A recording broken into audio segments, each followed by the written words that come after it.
क्या आप जानते हैं कि लिव इन में रहना वैध माना जाता है कानून की दृष्टि से? ऐसे ही कुछ महत्वपूर्ण और इम्पॉर्टेंट आपको राइट और आपके अधिकार मैं बताऊंगा इस वीडियो में, तो ये वीडियो पूरी लास्ट तक ज़रूर देखिएगा। और उसके पहले आप मेरे चैनल को अब तक सब्सक्राइब नहीं किए हैं तो सब्सक्राइब कर लीजिए और बेल आइकन भी दबा दीजिए, कोई भी फर्दर वीडियो आए तो उससे अपडेट हो सके। और इस वीडियो को ज़्यादा से ज़्यादा लोगों तक ज़रूर शेयर कीजिएगा, बहुत इंपॉर्टेंट वीडियो है ये, जो आपको बहुत ही ज़रूरी जानना है। इवन एक आम सिटीजन्स को भी ये जानना बहुत इंपॉर्टेंट है ये वीडियो, इसलिए शेयर जरूर कीजिए। चलिए एक एक करके हम बात करते हैं। तो सबसे पहले इंडियन पिनल कोड 294 की बात करते हैं। तो ये क्या कहता है? If you are found in involve in obscene activity. Obscene मतलब कोई भी अश्लील कार्य करते हुए आप पाए जाते हैं पब्लिक प्लेस में, तो आपको जो है इसके लिए 3 मंथ की सज़ा हो सकती है। लेकिन जो है इसका सही से डिफिनीशन जो है नहीं किया गया है आईपीसी में, इंडियन पिनल कोड में, भारतीय दंड संहिता में। इसी कारण जो है पुलिस जो है कभी कभी इसका मिसयूज भी करती है। अब हम सेकंड बात करेंगे। As per the citizen charters Indian oil corporation website, आप उसके वेबसाइट पर भी जाके चेक कर सकते हैं। उसमें ये दिया है कि अगर कुकिंग करते समय ब्लास्ट हो जाता है सिलेंडर के द्वारा, या कोई आपके या मतलब जो भी हो, कोई कुकिंग कर रहा है उस ब्लास्ट में उसकी मौत हो जाती है, तो उसको कंपनसेशन के रूप में 50 लाख रुपए गैस एजेंसी लाइबल होगा पे करने के लिए विक्टिम को। तो आप जो इसके लिए कैसे क्लेम कर सकते हैं? तो आपके लिए नियरेस्ट पुलिस स्टेशन में आपको एफआईआर दर्ज करानी पड़ेगी, और उसके बाद जो कंसर्न एजेंसी है जिसके द्वारा आप अपना सिलेंडर अपना लेते हैं आप, या जिससे आपका सिलेंडर आप जैसे एचपी या इंडेन जिसका भी हो आपका सिलेंडर, उसको आप जो है ये एफआईआर कॉपी देंगे, तो उसके बाद वो आपका आगे का प्रक्रिया वहाँ होगा। तो उसके बाद विक्टिम को जो है, जो हताहत हुआ है, उसके फैमिली को 50 लाख रुपए जो है कंपनसेशन के रूप में उस एजेंसी द्वारा दिया जाएगा। यह प्रक्रिया बहुत कम लोग को पता है, बहुत कम ही लोग जानते हैं इसके बारे में। तो आप ये वीडियो ज़्यादा से ज़्यादा लोगों तक फैलाइएगा ज़रूर, जिससे सभी को इसके बारे में अवेयरनेस हो सके। गैस एजेंसी का भी इंश्योरेंस क्लेम किया जा सकता है अगर कोई विक्टिम ऐसे हताहत होता है, मतलब कुकिंग करते समय, खाना बनाते समय अगर सिलेंडर ब्लास्ट हो जाता है तो। अब नेक्स्ट जो है लॉ की बात करेंगे, जो आपके लिए इंपॉर्टेंट है, वो क्रिमिनल प्रोसीजर कोड सेक्शन 46 है। No women can be arrest before 6 AM to after 6 PM। मतलब वो सुबह 6 बजे से पहले और शाम को 6 बजे के बाद जो है कोई भी उसको अरेस्ट नहीं कर सकता। और जब भी वुमेन को कोई अरेस्ट करने आएगा तो वुमेन पुलिस ऑफिसर ही अरेस्ट करेगी, मेल पुलिस ऑफिसर नहीं अरेस्ट कर सकता है। इस कानून के बारे में बहुत कम ही लोगों को पता है, जिसका जो है पुलिस बहुत मिसयूज करती है, या लोगों को पता ही नहीं है, इसीलिए जो है वो कुछ पुलिस नाम से ही लोग डर जाते हैं। तो डरने की ज़रूरत नहीं। अगर ऐसा कुछ अरेस्ट होता है मेल द्वारा, तो आप वुमेन को अगर करता है तो आप वहाँ पे बता सकते हैं कि आप जो है आप अरेस्ट के नहीं कर सकते, ये केवल वुमेन ऑफिसर द्वारा ही किया जा सकता है। अब नेक्स्ट जो मैं लॉ की बात करूंगा, जिसके इंपॉर्टेंट है जानना आपके लिए, motor vehicle act 1998 section 185 and 202। At the time of driving if you are 100 ml blood in content more than 30 mg of alcohol then the police can arrest you without a warrant. अगर आपके blood में 100 ml blood में 30 milligram जो है अगर शराब की मात्रा पाई जाती है, जैसे आप जो है ड्रिंक एंड ड्राइव कर रहे हो, तो 30 ml की मात्रा से ऊपर ज़्यादा अगर पाया जाता है आपके 100 ml ब्लड में, तो बिना वारंट के पुलिस आपको डायरेक्ट अरेस्ट कर सकती है। उसके लिए उसे कोई वारंट नहीं चाहिए। ये जो है मोटर व्हीकल एक्ट का सेक्शन 185 और 202 ये कहता है। नेक्स्ट आपको मैं जो बताऊं कानून है जो आपको सबसे इम्पोर्टेंट है जानना सभी के लिए, इंडियन सराइज एक्ट 1887। ये even a five-star hotel can't prohibited from a drinking portable water using its washroom.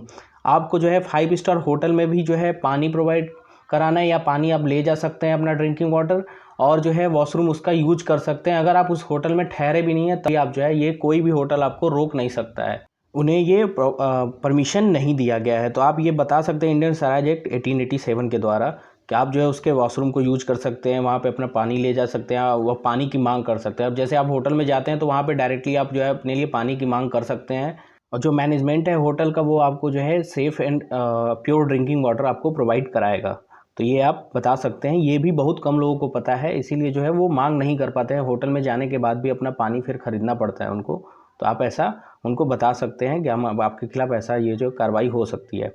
अब हम नेक्स्ट जो लॉ के बारे में बात करेंगे, जो बहुत इंपॉर्टेंट है आप लोग ये जानो, वो आईपीसी की धारा 166A क्या कहता है। अगर पुलिस ऑफिसर कोई है जो आपका एफआईआर रजिस्टर नहीं कर रहा है, तो उसको जो है उसके ये कृत्य के कारण जो है उसे 6 महीने से लेके 1 साल तक की सज़ा हो सकती है, वो जेल जा सकता है इसके लिए।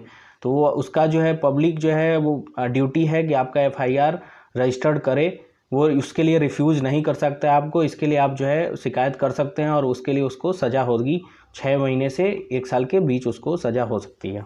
यह भी अत्यंत ही महत्वपूर्ण कानून है जो लोग नहीं जानते हैं। जैसे कोई एफआईआर रजिस्टर कराया जाता है तो पुलिस वाले विपक्षी की तरफ से मिलकर वो उसका एफआईआर लॉन्च ही नहीं करते हैं, तो इसके लिए वो अपना शिकायत कर सकता है। तो ये इंपॉर्टेंट है सभी के लिए जानना, इसलिए ये वीडियो मैं एक बार रिक्वेस्ट फिर से कर रहा हूँ कि ये ज़रूरी शेयर कीजिए सभी के लिए, क्योंकि बहुत ही इंपॉर्टेंट ये जो है सभी सेक्शन और राइट्स हैं जो आपको जानना ही चाहिए हर एक भारतीय को। ये ज़रूरी नहीं है कि जो कानून के विद्यार्थी हैं उन्हीं के लिए, एक कॉमन पर्सन को भी ये जानना जरूरी चाहिए। अब हम नेक्स्ट जो लॉ की बात करेंगे वो डोमेस्टिक वायलेंस एक्ट 2005। ये क्या कहता है कि अगर कोई यंग लड़का और लड़की एक साथ लिव इन में रह रहे हैं बिना शादी के, तो उसको जो है वो रिलेशनशिप को जो है वैध माना जाएगा, वो इलीगल नहीं माना, वैध नहीं माना जाएगा। और उससे हाँ एक और इम्पॉर्टेंट मैं बता दूं कि वो रह रहे हैं तो वैध माना जाएगा बिना शादी के भी। अगर वो एडल्ट हैं तो लड़का और लड़की आपसी सहमति से एक साथ रह सकते हैं बिना शादी के।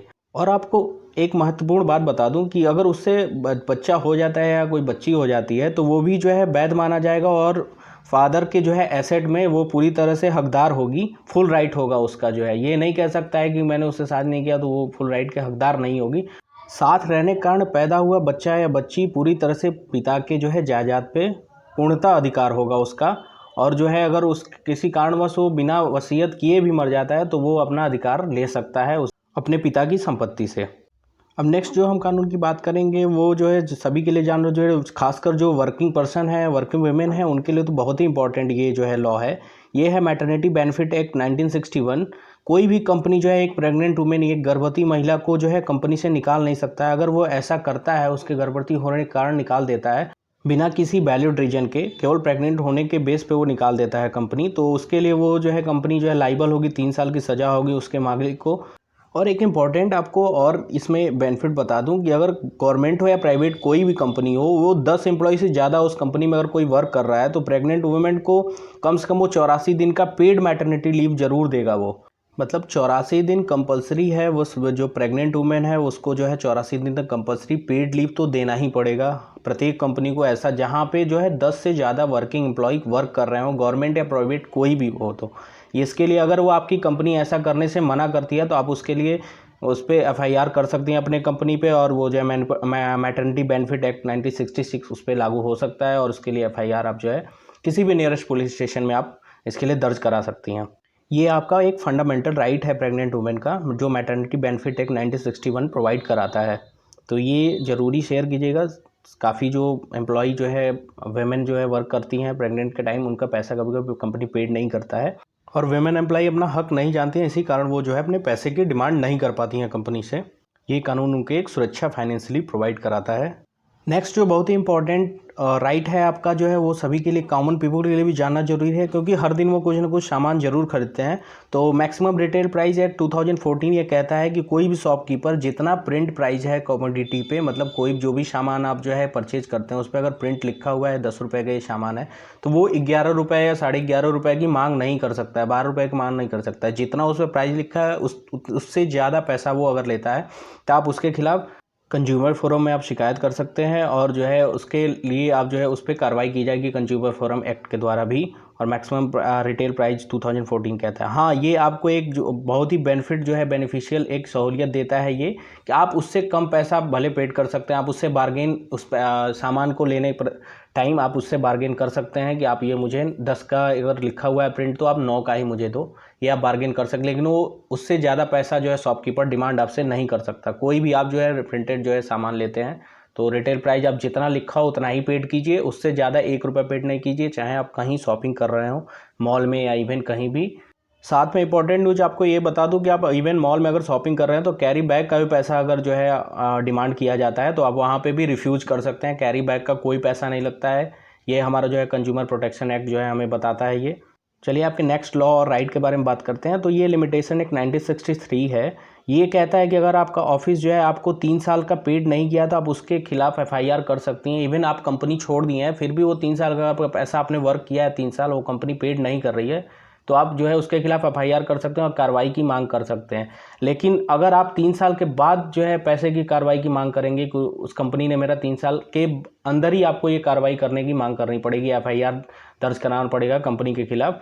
उसके बाद अगर आप दर्ज कराते हैं तो आपको 1 भी रुपया कंपनी पेड नहीं करेगी और ना ही उसके लिए लाइबल होगी ये।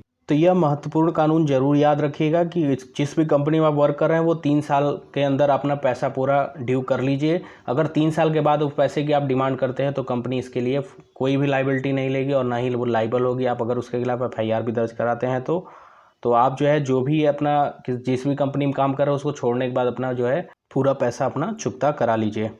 तो चलिए मिलते हैं हम नेक्स्ट वीडियो में। ऐसे ही कुछ महत्वपूर्ण कानून के बारे में फिर मैं बताऊंगा आपको सेकंड पार्ट में इसके।